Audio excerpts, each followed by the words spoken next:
Do you feel like the show was grounded in reality in terms of the way it reflected teenagers at the time? Yeah, it was about teenagers, you know, coming of age teenagers going to high school and the shake shop and dancing and all of that.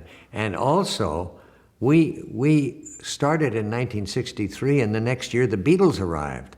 And suddenly there was a whole change in the music culture. And so we had Chad and Jeremy came on the show at one point, and I don't know who else, but I guess that was all. And it was sort of like, in a way that also dated us because we weren't part of the rock and roll generation.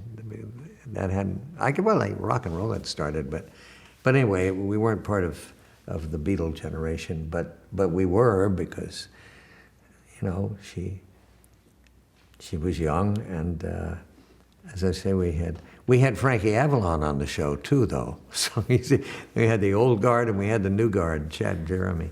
So we were on the cusp. It was a strange time. But you know, the first year we were in the top 20. The second year we kind of slid out of that, and the handwriting was on the wall, I thought, because one of the reasons that we were up that high was that we were opposite. This was when it was still three-tiered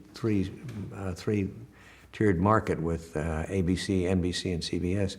And the Virginian was on NBC, and CBS had something called CBS Reports. But that was on at in prime time. And that was not a heavily watched show, you know. Later on they'll do 60 Minutes, but at this point, nobody was watching that show. So CBS Reports did not do well, and the result was that we only had to split the audience with the Virginian, and we did pretty well with that. We weren't a runaway success, but we were good enough to stay on the air. But toward the end of the second year, the CBS Reports did a piece about the Kennedys after the assassination. And that night, our audience went in the toilet. And I said, there's a harbinger for you.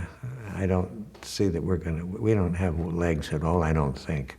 And the next year they put Lost in Space on, and bye-bye. We went right down the tube.